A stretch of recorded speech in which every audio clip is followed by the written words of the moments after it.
Yes, I got this new robot bag. Now I don't have to drag it through the airport. Today is going to be amazing. Oh, sorry. Oops. Sorry. Look out. Sorry. Well, I guess I probably shouldn't have bought a robot bag that hates people. Do you live, eat, and sleep the hotel industry? Looking to brush up on your game? You've come to the right place. Welcome to No Vacancy, the hospitality industry's #1 podcast with your host, Glenn Hausman.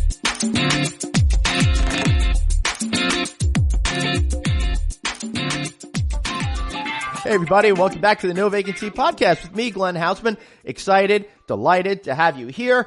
And let me tell you something even more exciting. It is 2018, bright new beginnings. I know you're saying it's already been a couple of weeks here, but I feel like it's the beginning of the year because it's the first time we have Mr. Bruce Ford back from Lodging Econometrics, and I'm not even going to do all of my old housekeeping stuff because I'm so excited to bring him in here, and then we'll get to that in a second. Bruce, how are you, sir? Glenn, Happy New Year. It's great to be with you today. We've had like 100 inches of snow in New Hampshire, and we're getting a nice fresh 8 inches today. So I've been shoveling and scraping and made it into the office today, though, because we're hardy New Englanders. Oh, you certainly are. And I'll tell you, I got a buddy in Jersey who said that they were completely covered. Nothing happened over here. Now I'm looking out my window. All of a sudden, the rain seems to be turning to a wintry mix. So I always like that term, wintry mix, because it sounds a lot more fun than it is to drive in it. Yes, typically that would mean when you walk out the door, you're likely to fall on your keister.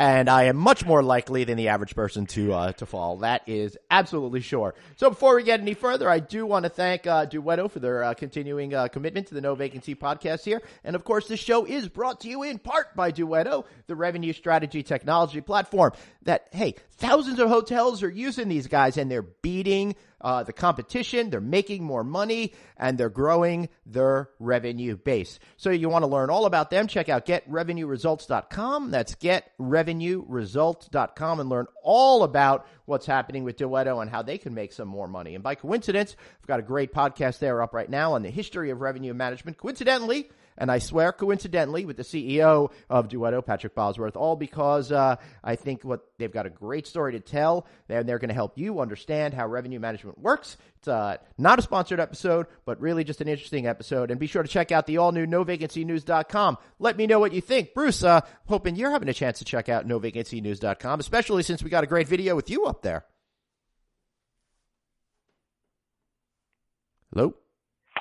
Glenn, I have been there, and I have been to the No Vacancy News Zone, and I'm here to tell you that it is a very inspiring design you've put together here, Glenn, and I want to congratulate you on that. Well, let me thank the good folks at G-Commerce. That's G-Commerce for helping with the design. They really went above and beyond with that. And, of course, the content continues to mold and shape how you work.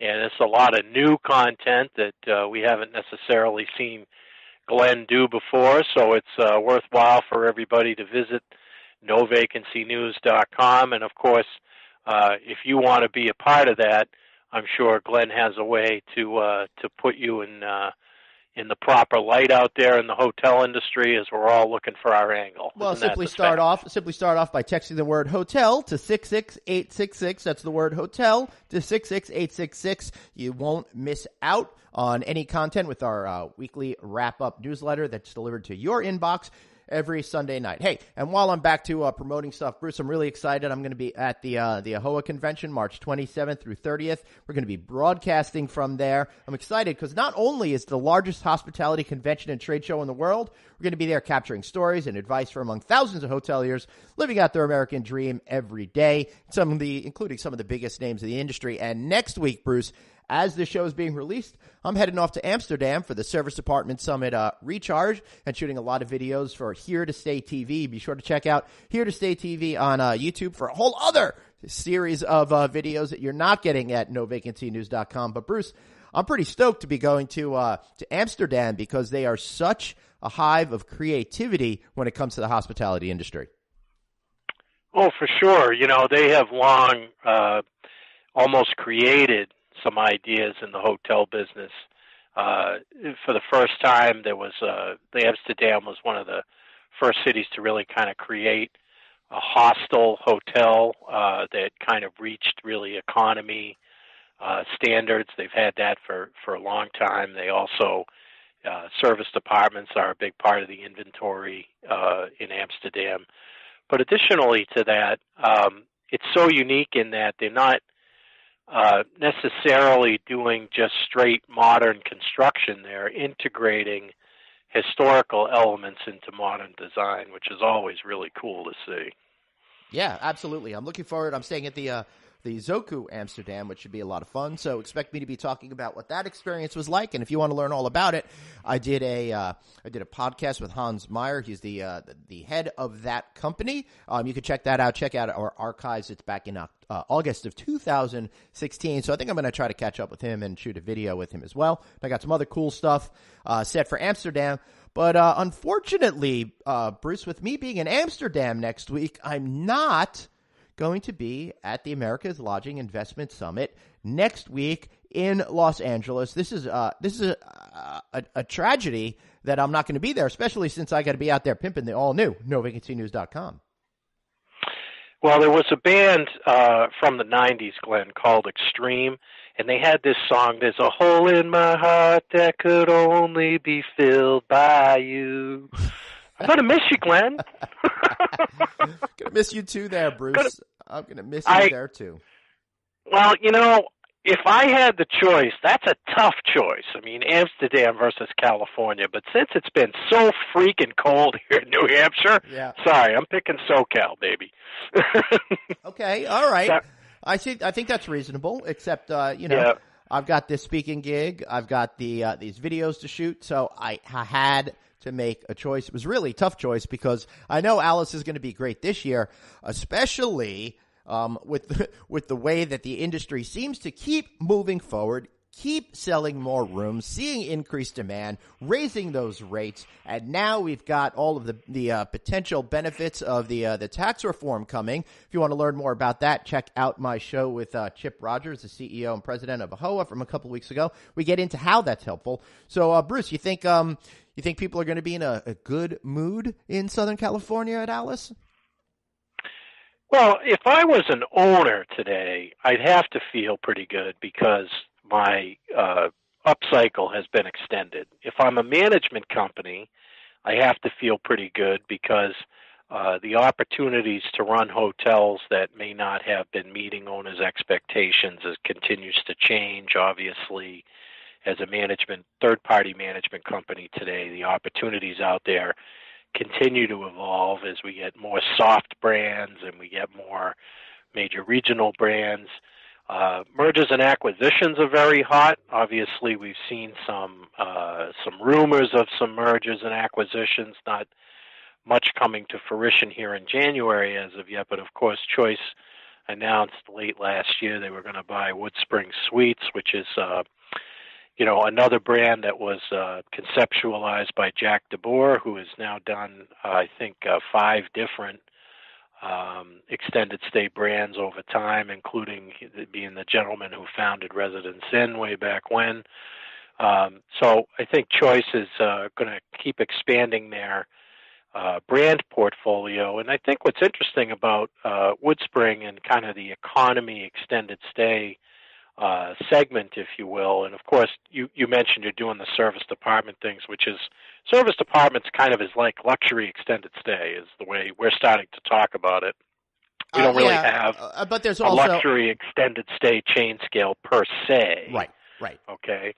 But certainly, the residences within Marriott hotels and Ritz-Carlton hotels and W hotels have some of that feeling and flavor, but also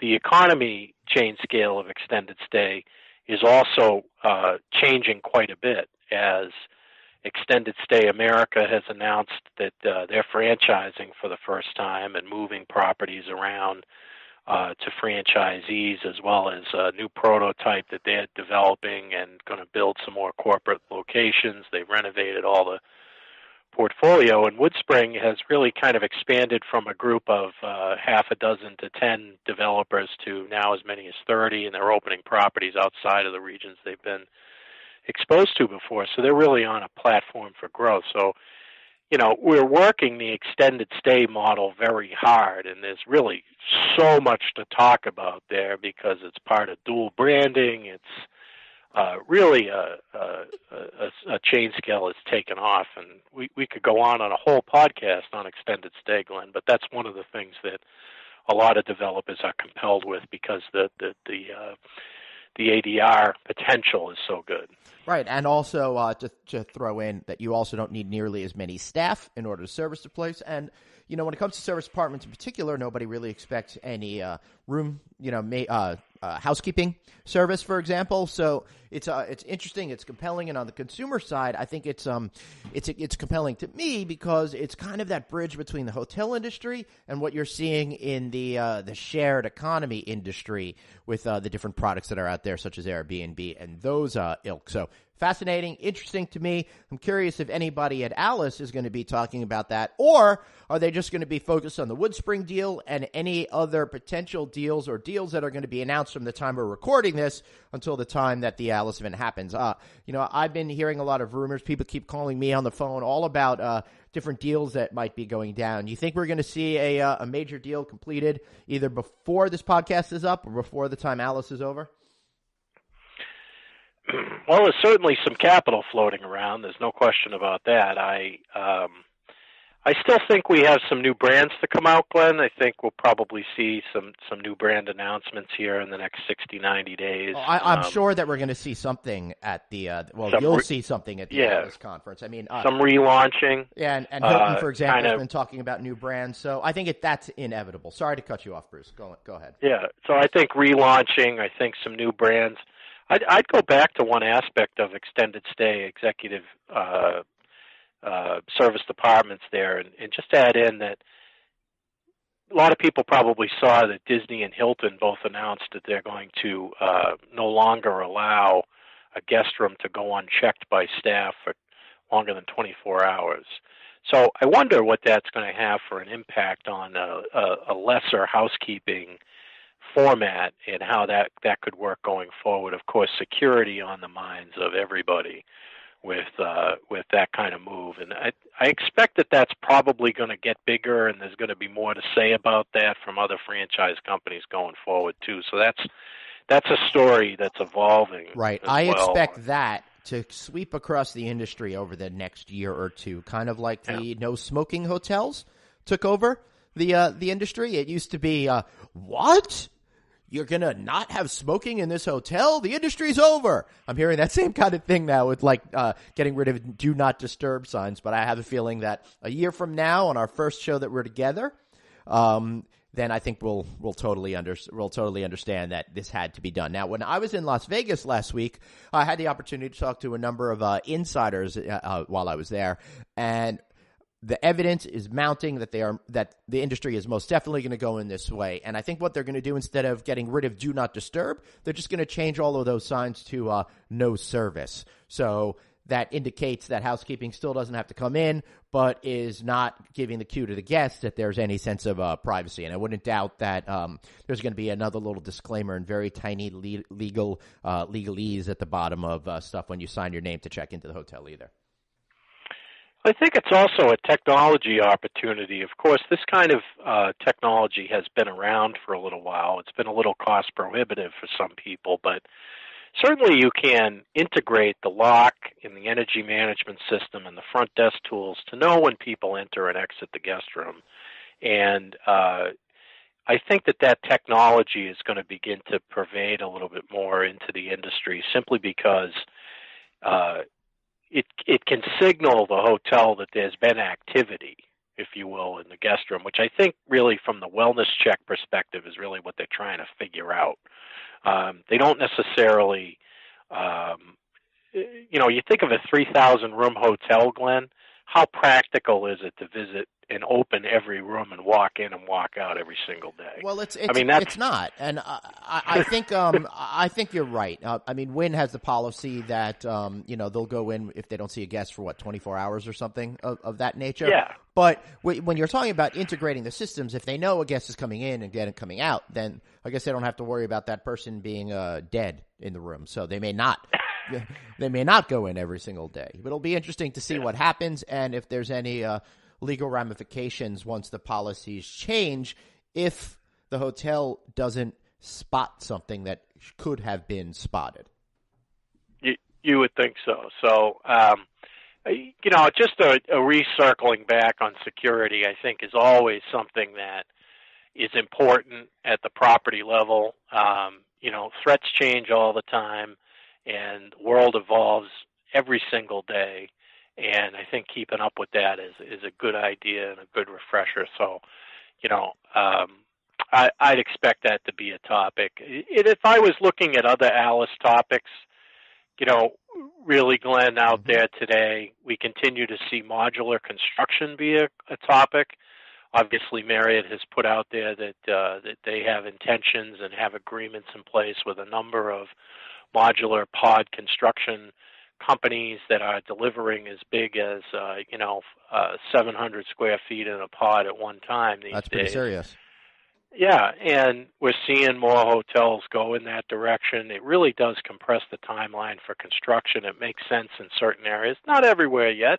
Well, one major example, Bruce, that I heard that it makes a lot of sense is take New York City, for example, and I use that specifically because of the union rules that they have there. For every hour you can avoid with union people, you could just truck in that complete room and not have to worry about all of those man hours with union labor. It's probably a lot cheaper, even when considering the cost of trucking in a giant room and putting it into place. Sure. You still have to have certain things in place for it to make it work. It's not for everybody, but it is becoming more of a conversation. And the big benefit there is that those contractors who are building those rooms also really become purchasing, and you've got more secure delivery. You don't need as much room at the site. So you would think Urban Center Select Service is a good match for that. And, of course, we've had a lot of that construction over the past several years, and we'll continue to see more of that. So people are definitely talking about that. And I think that, merely as kind of a final thing that I expect to be talking about at ALIS is acquisitions and more portfolio transactions. If you're a public company today, you have tremendous access to capital simply by the fact that your stock price has been wholly affected by the market going up so much, and so you have some capacities you haven't had before. And even if you're a private company, capital chasing the hotel business is robust, continues to be robust, and debt terms have continued to remain at historical low levels. So I think there's a dam that will break on acquisitions, and I think we're getting close to it, certainly. So what happens when it does break? Say again? What happens when that dam does break, Bruce? Well, as you know, in the portfolio transactions, Glenn, every 10 hotels has a few hotels that are not peak performers. And typically, those portfolios that get packaged together, we get transactions of 10, 12, 27 hotels at any given time. You saw White Lodging transfer a big portfolio of management contracts. Mm-hmm. That occurred at the end of last year. And that's maybe the beginning signals of where we're kind of going, okay? And I certainly have heard about a number of portfolios that are on the market, but again, when you have operating performance that has been at such a peak, you really have to have hotels where there is some upside, and typically that upside comes from the buy, renovate, and reposition story. So all the suppliers out there should be paying attention to those portfolio transactions because typically there is a renovation involved in those hotel transactions. Yeah, you perfectly stated. I get where you're coming from, and I also happen to agree with you. My biggest concern, though, with all of this consolidation that's going on is we're going to wind up somewhere like the airline industry is, an oligopoly with just a few companies that are handling all of it. And I wonder what that's going to happen to the fun culture that we have in our business, that spirit of entrepreneurship as we continue to move towards just being owned by mega monolith corporations over there. Is that something that you think about? Is that something that you're concerned about? I mean, if everybody has to sell into, if you're a vendor, industry vendor, into 4 or 5 companies only, then what happens? Well, we could go back as a supplier to the merger of Marriott and Starwood, and I think really any supplier that you would ask about how has that been going for you, they talk about challenges. When you have a franchise company as big as Starwood that merges with a company as big as Marriott, there are always logistical challenges because, in essence, when you become a preferred vendor for a brand, you make a specific program package, you make a specific program price, you make a specific program path to transaction, and when 2 companies merge together where the deals were different, that creates all kinds of issues, and I'm sure that a lot of them have been working on that diligently. But also when you get inside Marriott, if you really want to say I'm selling to Marriott, you could be in 7 or 8 different offices inside that company because they have so many different divisions and so many different decision makers, whether it's a managed hotel or a franchised hotel, whether it's a C-First brand, a luxury brand, a renovation, a new construction, you're on the new prototype, you're in the tech lab. I mean, it's really, it can really make your head spin. And so you have to be, as a supplier today, it's more important than ever to be good at what you're good at and continue to spin that wheel and continue to say, you know what, we're really good at making furniture for that particular brand, and we need to make sure we bat the highest batting average that we can because that's what keeps our company successful. And making sure you're very strategic in that approach going forward. Everybody loves the sexy project. Everybody loves to put things on the letterhead that are cool, that you can talk about. We always got to have some of that, but also you have to keep spinning the wheel efficiently at some level, consistently, all the time. And it's more important than ever to keep doing that. Yeah, I see that on like the PR side of the business where everybody gets all carried away by the sexy, super luxury properties, right? But those are relatively infrequent, and obviously as the construction pipeline guy, you know this all too well. When then you see the bread and butter side of the business with all of those, mid-scale select service properties that are opening on a constant basis, that's where all the real money is made by everybody from the vendor side to the owner side. The margins may be lower, but the frequency pays off. It's like there's a reason the Honda Accord continues to be, a top-selling car, a top-rated car, because the value and the price work together very well. And so that's some of the pattern that continues to show up and kind of what we will see at ALIS. I expect we'll be talking record attendance again, and certainly I wish the development projects of the year that have been nominated the best of luck out there at ALIS. Also, we'll give away the single transaction of the year, the merger and acquisition of the year, and we'll give away the Lifetime Achievement Award as well. So it's lots of fun in Los Angeles. It's great to see everybody and catch some Southern California sun and really kind of kick off the year with some positive tones. Yes, and I've heard if you've been to ALIS in the past, then you know that they don't like those lobby lizards there, and they kind of cordon off the lobby. I've heard they've made a deal this year. They're actually going to not let you in the entire city of Los Angeles if you don't have a pass to this year's conference. So I would stay away if you don't have one. You're really not too far off there, Glenn, because we are in a very much a citywide sellout in Los Angeles this year because the American Heart Association is actually at the Los Angeles Convention Center at the same time that ALIS is occurring at the JW Marriott in LA Live. So there will be a lack of space everywhere. So make sure you're going in with your reservations in your shirt pocket for sure. Yeah. So any thoughts on that pipeline that you want to talk about? Get people thinking about what they should be considering when they're at ALIS based on all of that great information that you have? Well, Lodging Econometrics has put out a pipeline of about 610,000 guest rooms in the United States. It is not near the last peak in terms of room count nationally.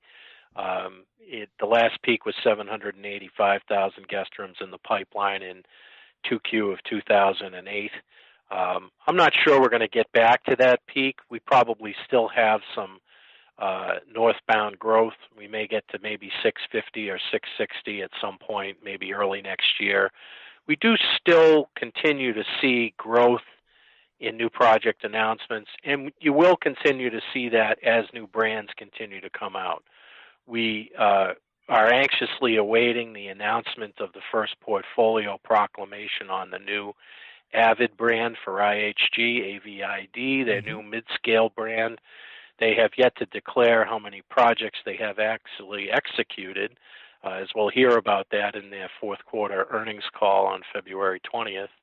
But they're going to have a press event in Los Angeles, so we'll hear a little bit more about that. Of course, when you have new brands that we've seen announced at ALIS the past couple of years from Hilton, which are True by Hilton and Tapestry, those brands have well over 100 projects in the pipeline now, as True is approaching 300 projects in the pipeline. So we continue to see those new brands really drive new construction, and they come out with prototypes that are preferable for their franchisees, and they also come out with a platform that really buttresses the rates that are available in the marketplace. And of course, Hampton Inn owners are always looking to evolve, and so many of them have taken advantage of being able to be the True franchisee in the market or the Tapestry franchisee in the market. So that's played together pretty well. So we still expect to see growth in the new construction pipeline in the coming quarters. I think most markets today still have new project announcements. There are a number of openings that have occurred in 2017, and we had about 102,000 rooms open in 2017, and we're projecting to have about 130,000 rooms open in 2018 and about 134,000 rooms open in 2019, which would be gross roughly 2.5% growth in supply. The last peak we had almost 4% supply growth. So we're still not really in a territory where a national review of that says that we're oversupplied. We continue to see demand grow and grow at a very rapid rate. We've talked on many podcasts, Glenn, on air and in the bar, that it's demand is really the story out there in the industry, and that we continue to see demand at 3.2, 3.3, 3.4. That's unprecedented how long it's continued to stay at that level. It's absolutely incredible. It's like every single time I think we're going to hit a wall, the industry seems to push through and just continues to be a powerhouse. It's just shocking to me. Some of that is a little bit of manufactured demand. Of course, the industry would not be 4% RevPAR growth this year without, unfortunately, the tragedies that occurred in Texas and Florida with the hurricanes and the flooding. Okay, when you get pushed out of your home, you got to go somewhere, and hotel occupancy and hotel rate and RevPAR in Florida and Texas alone have dragged the industry up plus or minus 1.5 points of RevPAR. Well, that's fascinating.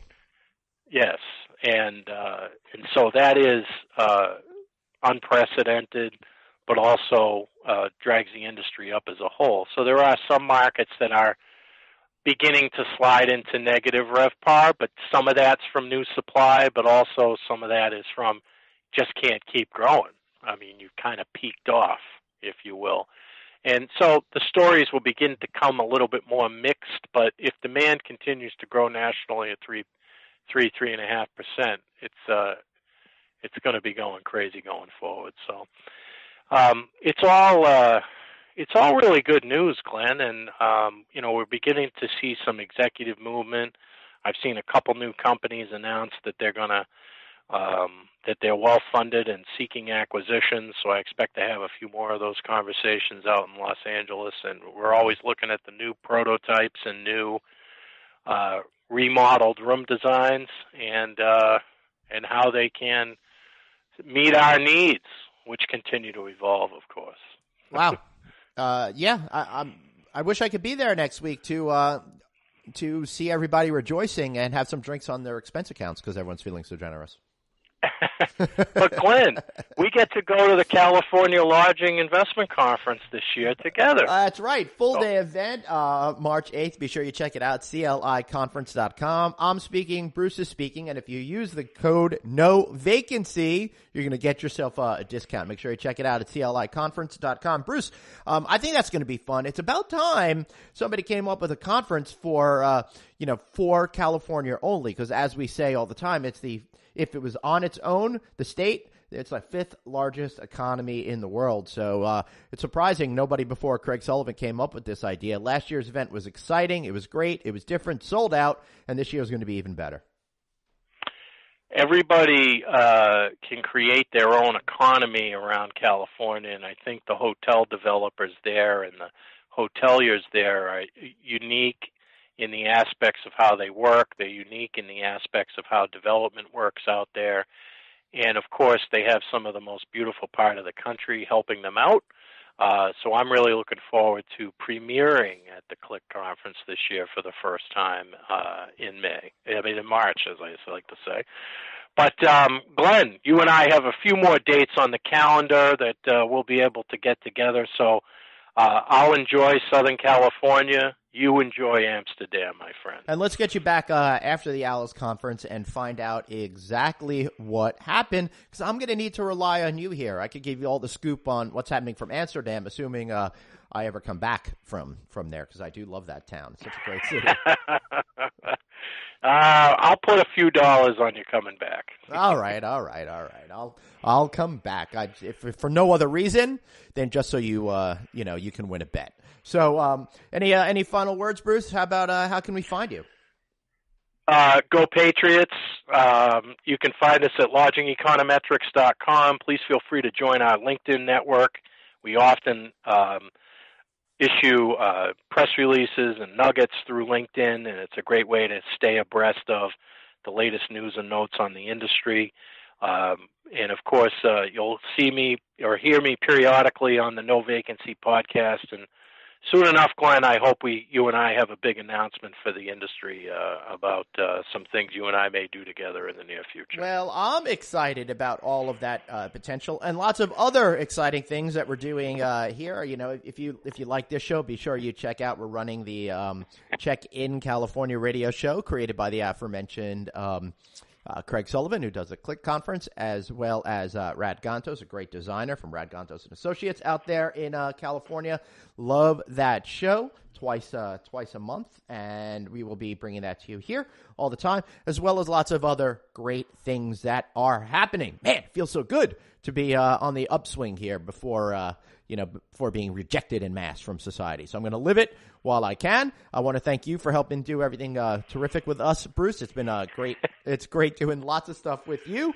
And thanks to all of you listeners out there, because without you, it wouldn't be possible. So it also wouldn't be possible for me to get out of a segment of the show without saying, like us, give us 5 stars on, like us on Facebook, give us 5 stars on Apple Podcasts. Come on, you know I'm desperate for all of that love. And also, if you're feeling generous, go to patreon.com/novacancy. Throw us a couple of bucks every month. Couldn't hurt, right? For less than a price of a cup of coffee each day, you could be supporting me and making sure that my family is well fed. Bruce, any final thoughts? Any final words?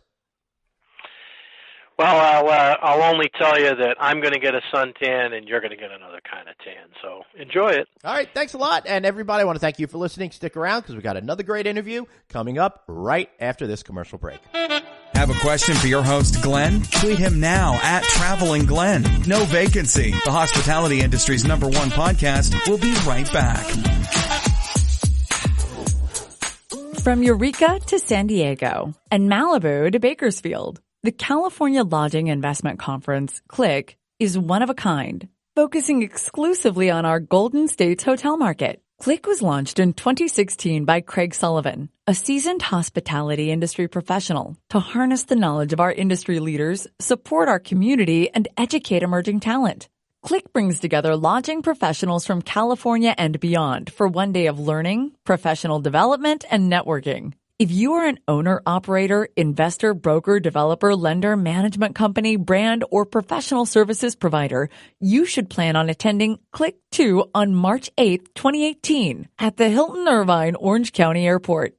We invite you to go check out the California Lodging Investment Conference website at cliconference.com for the latest details and sponsorship opportunities. Early registration now open. And as a listener of the No Vacancy with Glenn Hausman podcast, please make sure to use our exclusive discount code of No Vacancy when registering for this one-of-a-kind in California hospitality event that sold out in its very first year. Back to the show. It's No Vacancy, the hospitality industry's ¡1 podcast with your host, Glenn Hausman. Hey everybody, and welcome back. It's Glenn here. I want to thank you all again for listening. So I'm speaking with Dupree Scovell today. He's a managing partner and chief investment officer with Woodbine Development Company. And now you're probably saying, hey, who are these guys? Well, they're a full-service real estate company that specializes in hospitality. But one of the things that I really like is they've done a lot of mixed development type projects, and they're doing a lot of really cool, interesting things. Plus, I got Dupree Scovell on the phone right now, and he has started in this business at age 16, which I always find interesting. Dupree, how are you, sir? I'm just fine. How are you? I'm doing good. So what made you start in the hotel business at such a young age? I mean, that's pretty cool to get a job in a hotel that young. Well, there's probably not a big mystery there, but my father and Mr. Hunt built what was called, or what is the Hyatt Dallas in downtown Dallas. That's the tower with the ball on it. And as tradition would have it, my oldest brother worked there for his first job. My middle brother worked there for his first job. And so I did. Now, listen, I'll tell you, I've got the unique and honorable distinction of I had to work in the kitchen as a dishwasher. Yeah. And there were no free rides in this thing. I wanted to try and get to the valet circle, but my dad looked at me like I was crazy and said, you don't understand how good that is. So you're starting in the kitchen and you're staying in the kitchen. So that's where awesome. I started. Yeah, I love that. And I got to tell you, I've stayed at that Hyatt Regency in Dallas numerous times, and I see that's really very iconic of the entire city skyline. Whenever I'm flying in, it's just like the most noticeable building out there. That must be pretty cool to be part of the heritage and legacy of Dallas in that way. Well, it is neat that way. I think the way my father and Mr. Hunt would describe it, it was actually an accidental icon. I mean, the way that it came about is, if you've seen anybody in hospitality has understood and knows the way the Hyatt large boxes evolved. They were traditionally this massive atrium hotel with a big spinning restaurant on top. Right. And literally you can see that in Atlanta and Houston and just go down the list. And my father and Ray just didn't really like that. They felt like architecturally that would create a dated look eventually, as is the case with most of those structures where the restaurants are now defunct. And so what John and Ray decided is, hey, let's do something on the side of the hotel, almost like a Space Needle in Seattle, or what was done for the World's Fair in San Antonio. And right. They decided to do that and created that tower, which is, as you mentioned, then went on the show Dallas, which gave it kind of Asian prominence because that show just blew up globally. Right. And I guess the rest is history. Now, before every Cowboy game or Super Bowl or whatever event, there's going to be a flyover. It's going to show that hotel. That is so cool. I mean, to have something like that be part of your life, I knew you had such an integral part in being there. And for you to start your career off at that hotel, nonetheless, is pretty neat. So I guess you were trained in loving hospitality as a kid. When did you decide that, hey, this is actually the path that I need to follow with my life? Well, I think the main thing was I didn't know a whole lot else. I mean, honestly, if you'd asked me what other career options there were, I probably couldn't have listed 3 or 4. All I knew was that in Dallas, real estate is such a prominent industry in every form that was kind of the goal for me, was just to be in the real estate business. So I initially started at Trammell Crow.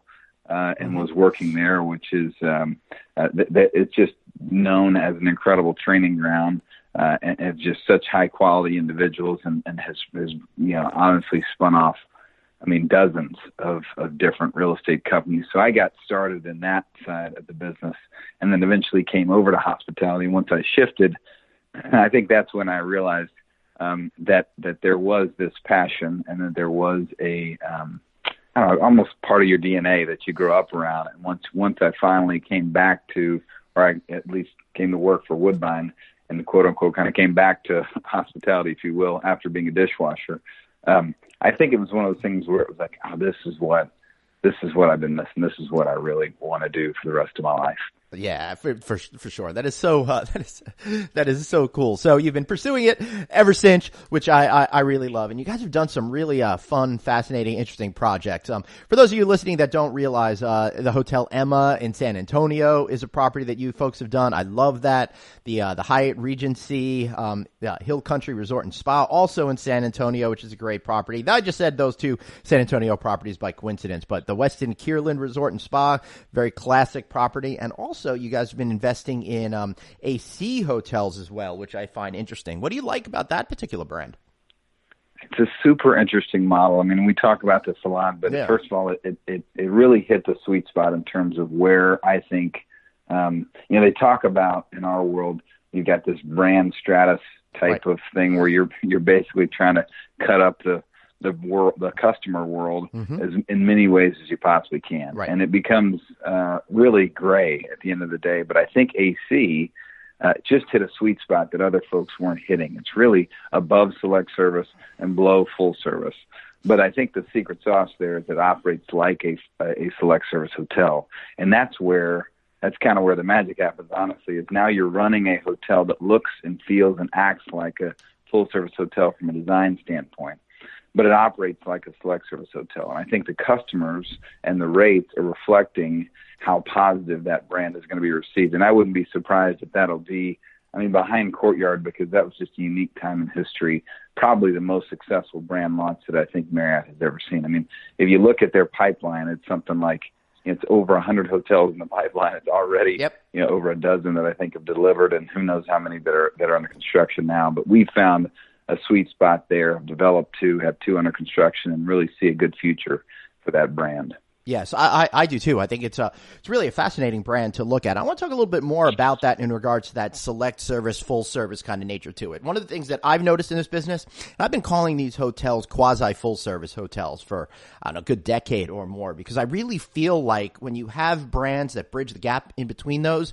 they feel like that full service hotel for the guest experience, except that they've gotten rid of a lot of those things that the typical hotel guest does not really care for, like people bothering me to take my luggage, which is already on wheels at the entrance. So it's a much more affordable model for you guys as well. So you feel that it fits in really nicely what the customer is looking for these days. Yeah, look, I think at the end of the day, full service is going to change dramatically over the next few years, even as you incorporate AI into the guest room. And so what you're going to see is, I think, not necessarily the elimination of positions, but in some cases, yes, but more so just the streamlining and more efficient run hotels, which will require less personnel and more efficient probably time blocks, right, in terms of how you staff a hotel. I mean, everything from, as you mentioned, getting rid of or not having or being unnecessary to have bell service and those types of things. I think you're going to see, look, you see it all the time now. Now when you pull up to a restaurant, at least, some of the more higher end restaurants, I suppose, you've got the valet that's on your phone, where you're texting it and then they come and, the car is there and you're paid for before you get out of the restaurant. Same thing is happening in the hotel business, and it'll start at the front desk when you walk, actually probably before you walk in, and it'll be a part of your experience throughout the entire stay, whether that being, hey, I need a hotel, I need new towels, or I want to book a spa appointment, I need to book this restaurant, I want room service, I want to, who knows what, I want to black out these channels in my room. Whatever the case is, I think there's going to be a lot of that really, though, I think the key is going to be ease of use, right? Because the reason hotels are the last adopters of technology is because you must have an experience that is legitimately idiot-proof. You must be able to walk into that hotel, and everybody has to be able to use it. Otherwise, you just risk confusing and or frustrating more than half your audience. You're absolutely right, Dupree. Yeah, because one of the things that I talk a lot about when I'm doing speeches or moderating discussion panels is that issue whatsoever. You can't have an instruction manual for people coming in. You're there to serve them, make them feel comfortable, make them feel like they're at home. But if they're trying to figure out how to use the room, then you're really working against yourself for trying to make things easier, but you've actually made things more difficult. Yeah, I think that's true. The other part of that too, I mean, you're going to see this innovation where hotels are going to have to straddle the fence for a long time, because you're going to have early adopters and you're going to have late adopters, real late adopters, who frankly, they just want a light switch. They do not want anything other than that. And something that simple where it's a physical touch, boom, lights are off, rather than, programming and dimming and different zones and things like that. And I think what I'm really excited about to see how this probably revolutionizes the hotel business, at least the guest experience from an operator standpoint, is Alexa. I mean, what that could do to make that guest experience, I mean, very easy and intuitive. It can be incredible. I think Steve Wynn is doing something at the Wynn now where the entire hotel will be outfitted with Alexas and customized program where you can say, order this, order that, turn this off, turn that on. I mean, it's going to be pretty remarkable. Yes, as a matter of fact, he is doing that. In addition, I had the opportunity to host some sessions at the General Sessions for the Best Western a couple of weeks back, or I should say in middle of November, because I'm not sure when this interview is going to run. So what I think is they're trying to do it as well. And in the tests that they're having with this the Amazon product, is they're finding that counterintuitive, they're actually their customer service scores are shooting through the roof at the hotels that are utilizing this service, which is not something I would have intuitively expected to have happen. Yeah, well, it'll be interesting, of course, the challenge is saying if you really want to make that magical, right? Because there are a lot of things in technology that are, if you're just, well, anyway, if you have to get on an app and then be able to dial, or you got to download an app first to be able to go get your towels. That's not magical.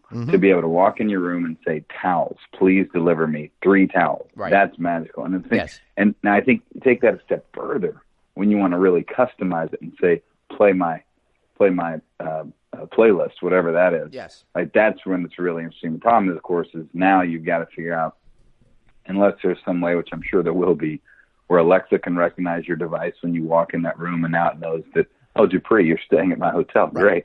Right now that will be really interesting. Also, it makes probably an equal amount of concern of going, man, how do you start to control privacy? How do you understand what could potentially happen there inside of a guest room that a consumer would be really uncomfortable with?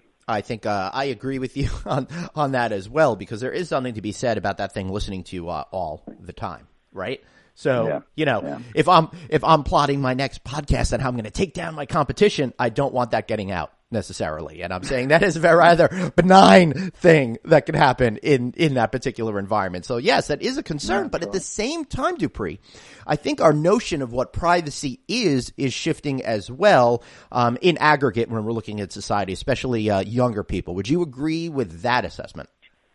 Man, I hope so. I tell you, the thing is that of course there's like this pendulum swing where you post everything. That's right. And I having a daughter, I sure as heck hope that it is shifting the other way. And I think there is some of that, because you see especially in younger kids where there at least is this what appears to be a shift of kind of maybe more not necessarily what we experienced growing up. But there seems to be a little more protection about what is being posted. Of course, I don't, who knows? I mean, I'm not dialed into that enough. My daughter's not old enough to where I have to be too concerned about it. But I sure hope that there is some shift back to the center where everything does not become so public. But who knows? That I guess we'll have to see. Right. I think you're right in that sense of being a pendulum. I think in our society in particular, things really go rapidly in one direction and they come back. And if you just look at politics as one example, not to get into policy of politics, but just the notion of us going in one direction, then wildly swinging in the other direction, and then back in the other direction. So yeah, I can definitely see that happening. But I'm curious, Dupree, how you're thinking about operating your hotels here. At the beginning of this conversation, you indicated that with all of this technology coming on, it's going to change how you staff hotels. So how do you lower the expenses of the staff at the property, the number of hours that are being spent servicing guests, but enhancing the customer service at the same time? Because my greatest fear is hoteliers depending too much on technology and losing that individual one-on-one connection that we've worked so hard to achieve with our guests. Well, so here's that's a great point. I think where we are, first of all, we don't operate hotels, and the reason we don't is because of what you just said. Mm-hmm. Right? Rarely is a developer a great operator. Rarely is an operator a great developer, although both probably think the opposite most of the time. We just happen to have a fairly realistic view of self. Right. At the end of the day, we feel like operators are going to constantly evolve, and the guys that are going to be the best are those that are like Provenance, who have this idea of saying, hey, let's figure out how we can innovate in every hotel, create brand partnerships across every single city where you kind of create that local feel, that indigenous type of experience that everybody wants to have when they go to a city. Now, that doesn't mean that every hotel needs to be a lifestyle hotel. It doesn't mean that every hotel has to be a luxury hotel, but exactly what you mentioned is what we think you cannot replace, is you must have that human touch when you want it. And that's a hard balance because just like, you may want that if you're traveling with your spouse and you're checking in at 11 a.m. You will not want that if you're traveling by yourself and you're checking in at 1 a.m. Mm-hmm. You don't want that. You just say, get me to my room. Yes. And that's all I need. I don't need 10 questions. I don't want to sign papers. I don't want to say that I'm not going to smoke in my room or bring a pet. Just get me to my room. Yes. So I think that's this delicate balance that we've got to be able to find. And what Woodbine can control is the built environment. Right. Is how do you create a hotel that, first of all, is really efficient, but that can be flexible. Well, how can this space be used 10 years from now? How would this change? What if you wanted to add a story? What if you wanted to add hotel keys? Mm-hmm. What if you needed to shift because meetings completely changed and you no longer had big ballrooms and that had to be now breakout space? Right. I mean, I think what we're trying to think about is how do you make hotels that have the ability to be flexible down the road? And by the way, that could be something existential. I mean, I don't want to be like too dramatic here, but I want you to be. Right. What if Airbnb takes over the world? Right. Hotels are no longer. Mm-hmm. Well, if I've got a hotel that's got a guest room big enough to be able to convert to residential or something like that, then I'm going to take that. Right. There's something that I've got to be thinking about in my own evolution of saying, what can this hotel be if it's not going to be that long term? Right. Well, let's peg that into something that actually did happen in the real world with customer behavioral shifts. 10, 12 years ago, we never really thought anything about select service hotels and people wanting to hang out in the lobby all of the time, right? Now, all of a sudden, all of these older properties don't seem to have been built to not only handle people hanging out in the lobby, but that whole notion of having a breakfast room be good for multiple day parts. So if you have a little bit more insight or some sort of insight onto what's going to be happening in the future, you could have designed properties a little bit differently that would better stand the test of time and immunize yourself from either a massive renovation or the property just being no longer functioning anymore. I think that's right. The challenge, of course, is pushing against the brands because the brands have a very prescribed, very defined box that you must deliver. And I think what we have to do as developers in general is push against that and say, I understand what your mandate is. I understand what you're trying to accomplish as a brand, and I get it. It makes a lot of sense. However, you were designing for what the customer has wanted, past tense. You are not necessarily designing for what the customer may want. And I think we, as a developer, we try to push back on that to do exactly what you said. Hey, this could never just be a breakfast room. That would be asinine.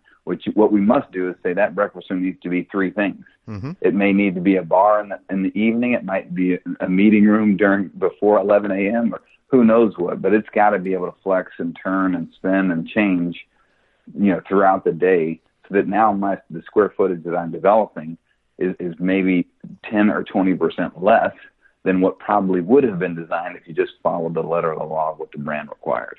Right. Yeah. So when you're working with the brands, is it better to work with them ahead of time or just ask for forgiveness afterwards? That's a great question, honestly. It's a great question. I would probably answer the latter. I mean, honestly, It's like, it's better to just build a great product and then kind of rebrand it. But of course, with an AC, you can't do that. With some of those other things, that's really tough to convert there and do some things, because at the end of the day, they're going to try and get you on a PIP or something else.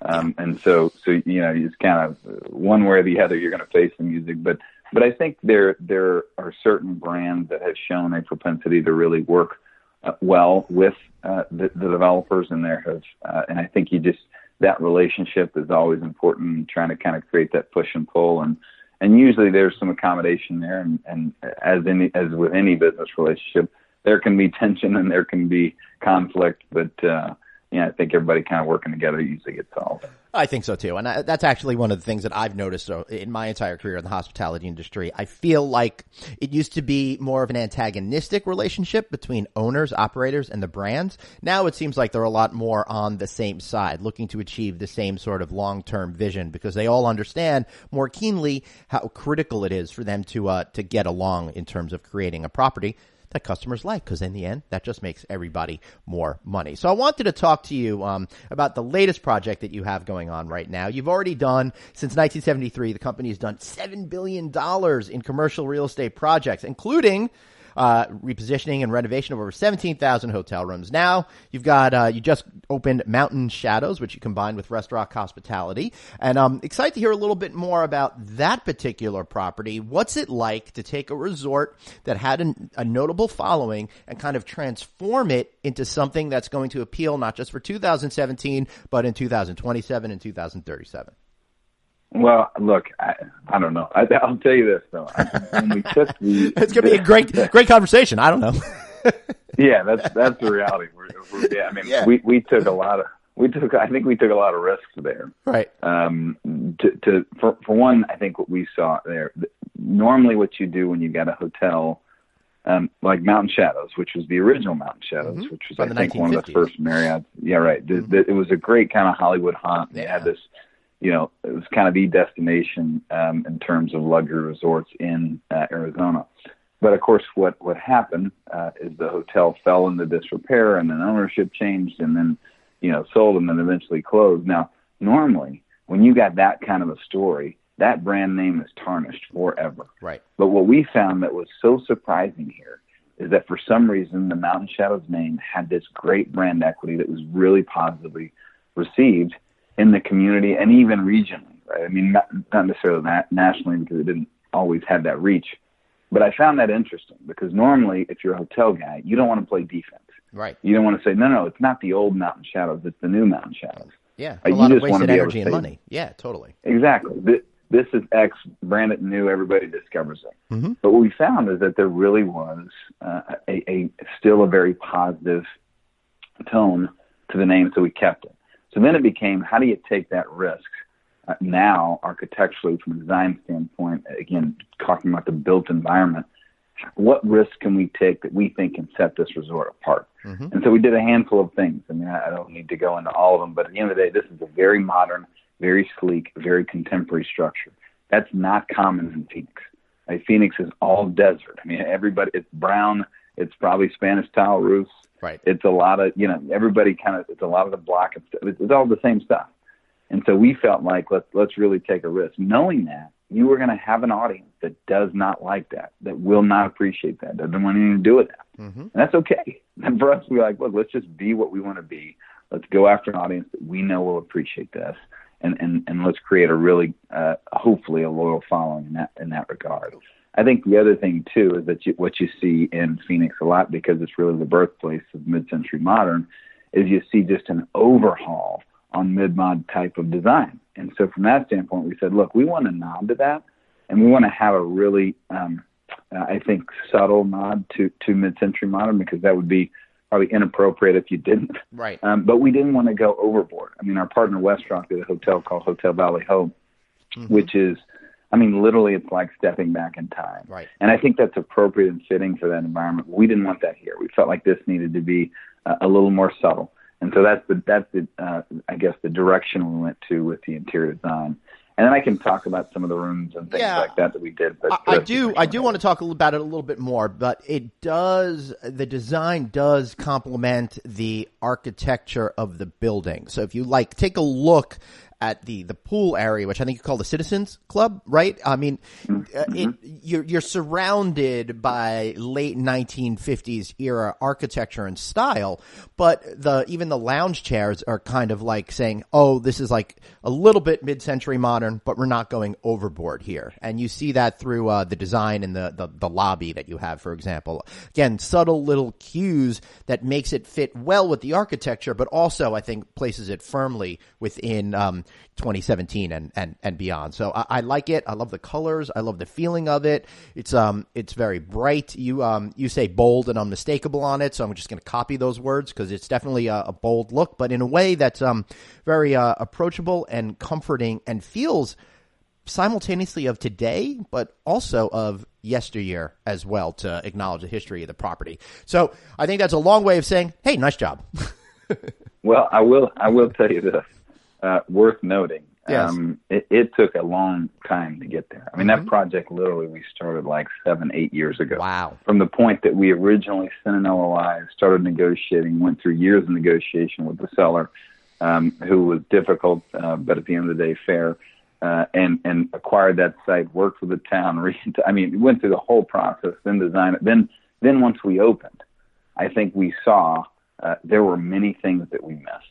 And you, like any development project that happens, but I think this one, because we took such risks on the design side, I think we found, man, there are a lot of parts and pieces that we've got to refine and tweak and twist. And so the investors, Woodbine and Westrock, really said, look, let's do this right. We kind of have one chance to make a first impression. So redid the entry, redid a lot of, and complemented some of the interiors that we didn't think were totally finished. Added a lot of different space elements that I think, help separate certain spaces. So it was one of those things where we kind of legitimately had to drag it across the finish line. But I think now, after we spent the additional capital, right after we'd opened it, just before the grand opening, which happened about, just over Lodging Conference in November, then we felt like, okay, now this is a product that we feel like can really stand the test of time. And I guess proof will be in the pudding. Now we'll see. Yeah, for sure. How do you handle bathroom renovations? Because a lot of these older buildings, the size of the bathrooms, while appropriate 60 years ago, our tastes and desires have changed. So you kind of have to make it seem like those spaces are bigger, or else you're going to have to spend $1 gajillion. So what's your approach to that? So I'll shift on you because Mountain Shadows was a complete new build from start to finish. The old asset, the old structure actually was completely demolished. And this is a completely new resort and hotel. So that doesn't have the same type of limitations, issues that you have. But I think, we just acquired the W in Buckhead, which is exactly the scenario you're talking about. This was originally designed, I think, I might be wrong, as a Days Inn, I believe. Right. This is right on Peachtree. And then it converted to maybe an Intercon, and then from an Intercon to a W. Wow. And then we inherited it. And so I think the asset had something like $100 million total basis in it. We bought it for much less than that, and are now spending another, call it $16, $17, $18 million.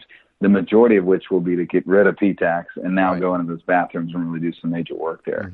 But I think there are creative design solutions that we're trying to explore that open up bathrooms but trying not to get too cute, where you are, where you run the risk of people going out and just, this is kind of a dumb design. Right. And kind of what we were talking about earlier, I guess similar, but more from a true guest experience standpoint, is privacy is an issue. So you open up a bathroom and, if it's a meetings environment and you got two people stay in a room, that's not exactly practical. And so I think what we found is that, look, the tub to shower conversion is kind of a critical element. Yep.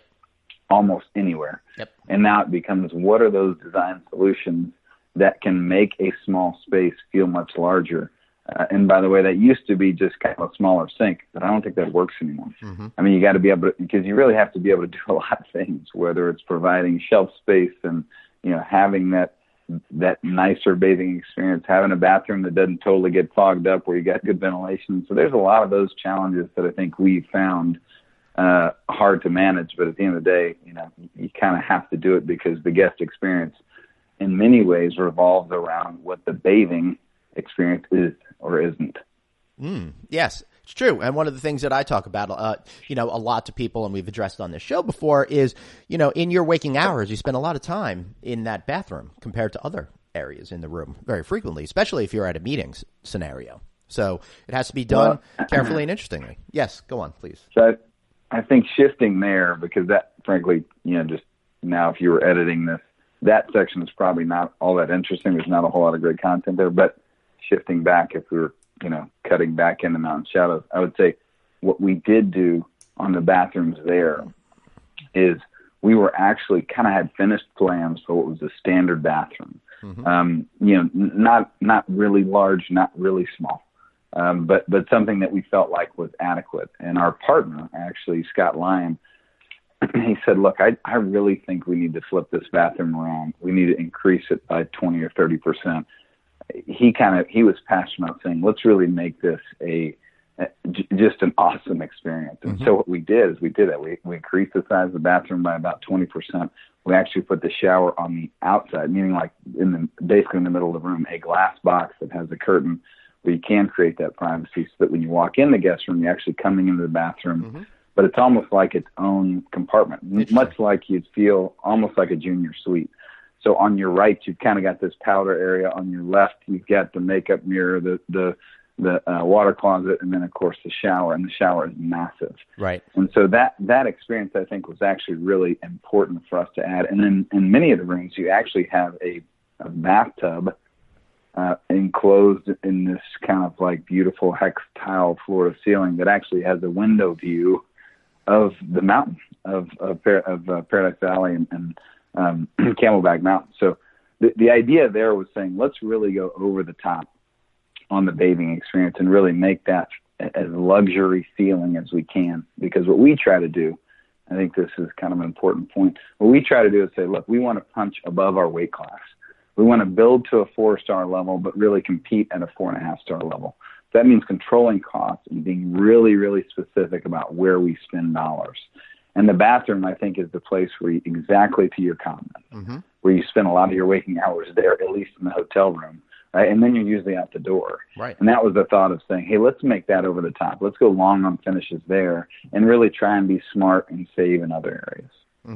Yeah, great. I love that. Any final tips and stuff before we wrap up? Oh, man, final tips and stuff. Let me think. What would they? What's the number one issue that you're thinking about these days? Let's go that direction. Well, I think at the end of the day, it's kind of what we were talking about earlier. I mean, at the end of the day, this is a people business. Yep. And the reason that I love, I think, hospitality in general, is if you're thinking about kind of what's the why for what we do, is really thinking about how do you create a great experience? How do you create a great environment? How do you create something that has the ability to stand the test of time, which my father was able to do for 44 years. I mean, created these incredible experiences that truly have stood the test of time. And now as we shift away from that large resort model that was, 500 keys and 36 holes of golf and 700 acres and, all that kind of stuff. And now you're doing these more compact type of projects like Mountain Shadows or like what we're doing in Houston next to Exxon's headquarters, a full service Marriott there, or what we're doing in Austin on South Congress. There's so many of these projects now where you're really trying to take that old resort model, condense that into a smaller fashion, but still really get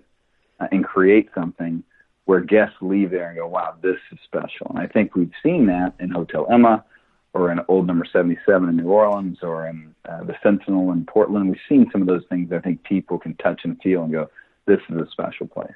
Yes, I would have loved to have talked about Old Number 77, but it looks like you developed it and then sold it off. So, but either way, it looks it's absolutely gorgeous, and I got to go check out the one in Portland as well. And I highly suggest that each and every one of you do it because these hotels, man, you've just nailed it. You guys have the total understanding of the design, both from a consumer behavior perspective and from an aesthetic perspective as well. Dupree, any final thoughts before we wrap up? That's it. Thanks, Glenn. Yeah, thank you. And I want to thank everybody for listening today. What a great conversation. Be sure you drop me a line, glenn@rouse.media. And don't forget, check out novacancynews.com. And do me a favor, get your friends, your family, whomever it is out there to subscribe to our podcast and our newsletter. Just text the word hotel to 66866 and you'll be able to subscribe via that way. I want to thank everybody again for listening, and I'll be back next week. That is, unless I decide to go and start working at the Hyatt Regency in Dallas. Thanks for listening, and I'll be back next week. Thanks so much for listening to No Vacancy, the hospitality industry's #1 podcast, with your host, Glenn Hausman, online at rouse.media, on Twitter at Traveling Glenn, and on Facebook.com/Glenn.Hausman. We'll catch you next time.